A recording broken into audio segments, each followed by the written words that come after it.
and really important that you go from the large to the detail. So how did you get started in the industry?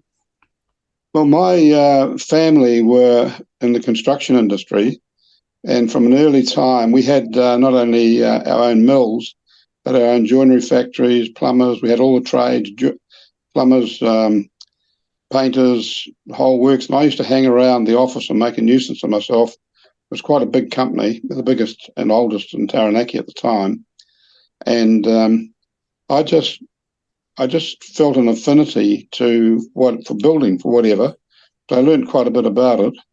And I was used to work on building sites in my school holidays and university holidays. And I just sort of became engrossed in the idea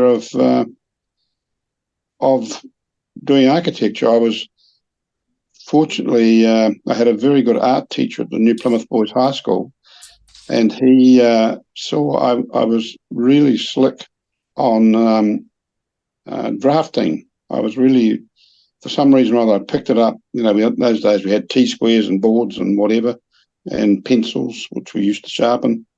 And I became a very, very good draftsman.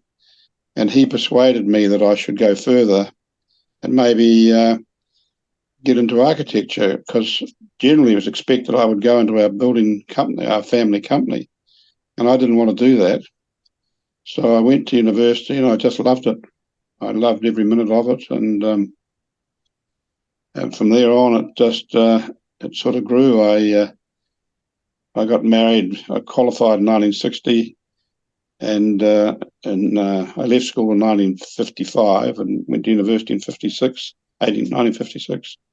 Qualified in 1960, got married in 1961, and in December 62, we travelled to Europe in a ship with a baby. We'd had a baby by then, and I travelled around Europe for 6 months in a dormobile, in a van, living in this van, living on the smell of an oily rag, obviously, at a time when there weren't hundreds of tourists. This is 1964 by then. And I just became fascinated with the old buildings in Spain and Italy, old and new, of course, and Corbusier. I went to see all his works. And it became a fascination. I came back, I was working in London in an office, and I got a message that a company in New Plymouth had wanted me to come back and join them. And we just had another baby then, so we had 2 kids. And I thought, well, maybe it's time to come back to New Zealand, which we did in 1965. And I joined this company. I became a partner about 8 months later. And then 50 years ago this year, I started my own company, went out as Terry Boon Architect. So that's how I got into it. That's amazing. So I'm really curious about the working on the building site, and do you think that was important as part of your design and part of your drawing? Absolutely. I learned so much about. I'm not particularly skilled with my hands, but I could see how people worked and what they needed. And even now, I've always encouraged people in our office to go on the site. They have to go out and site visit. I know I've got a lot of friends, and in Wellington, some of the big companies, I know everybody, and they have students or architects, newly qualified architects working for them, and they never go on a site. They're doing all these drawings and carrying on, but they never go and see it in action and see what the guys are on the site are actually trying to make these things work. I've always believed it's terribly important that you get out there and understand what's happening on the building site. I think it's really important as well. When I left university, my first job was I worked for the Ministry of Works with Morris and Russell. And my first job on site, well, the first thing they did was to give me a job to administer on site. Yes. And you stand in front of the builder and he says, what the heck's this detail? How do you expect me to do this? What's this detail? I can't read it. I can't understand it. Yeah, you go back to the office and you won't draw that detail ever again. No, and even the size of lettering in the old days, which of course is now different with computers, but you had to have it so they could read the thing when they had a drawing, particularly the old before they had we had ammonia paper with it used to fade, and they'd be out there with spilling their tea in the at smoko, and they're trying to read these silly little printed drawings. So you had to understand what it's like for these guys on the site. Yeah, the ammonia didn't like the sunlight. They used to fade pretty quickly. No, I mean, it's totally different now, obviously.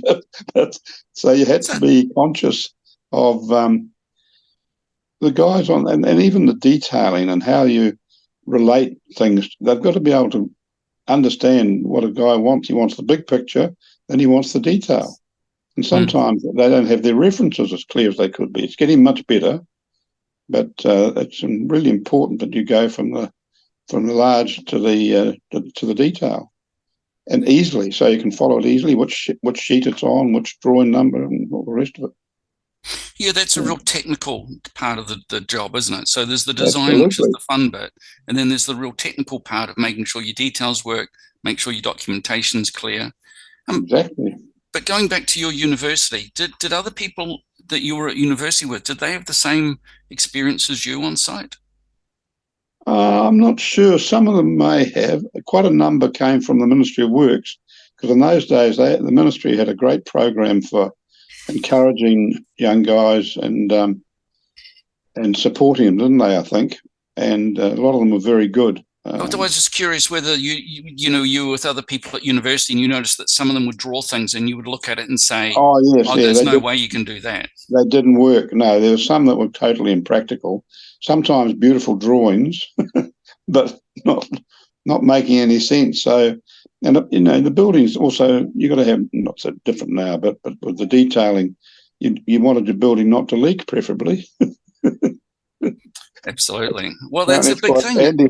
The clients prefer it if their buildings don't leak, apparently. Very demanding. Because I was curious, because when I went to university, I went straight from high school, and I had no experience at all. I was the same, but I had this other experience. Yeah. So the other thing was you spent all this time with this fascination of these old buildings. Did that affect the way that you designed and drew your drawings?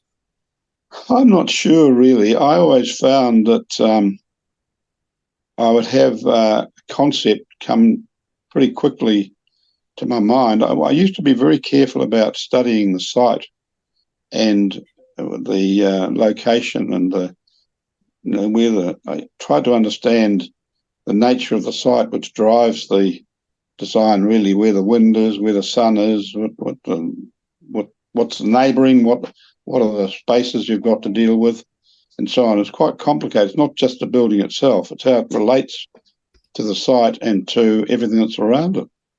And I think people have got to understand that, and some don't. Some look as though their little darling buildings are the only thing that matters, and it's not. It's the way they relate to other buildings. I think most of us have had some overseas experience, and again, I think that's absolutely vital to New Zealand to bring those high skills back. Yes, and also understand you learn so much from living in other countries and meeting other people and realising we've all actually got two eyes and a nose and a mouth and two ears generally, but some of the way we relate to things are slightly different, not madly different, but the way things are built and the history, particularly where there's hundreds of years of buildings. Yes. That which we don't have in New Zealand, it's getting a bit longer now, I guess, but we never had that depth of built environment, which was so important and often very beautiful. Some of the buildings were magnificent. Just before we started recording, you and I were just having a wee chat about working in London, and I made the comment that I guess I wasn't really surprised, but the ease in which you can just work into like an English building site or an English design office, how all of the detailing is actually quite easy to translate from one place to another. Yes, exactly. It's definitely universal, no question about it. keeping water out is universal. And one of the things that, I teach the students about surface tension and how we have to make sure that we don't detail so that the water can travel through surface tension. And then you go to these old brick buildings in London, and the stone sills have got that lovely drip line underneath, which you wouldn't know unless you like grab hold of it and felt underneath it. Feel underneath it, exactly. Yep. Yeah. Well, they're pretty clever, some of those buildings. I mean, the use of bricks, of course, was something that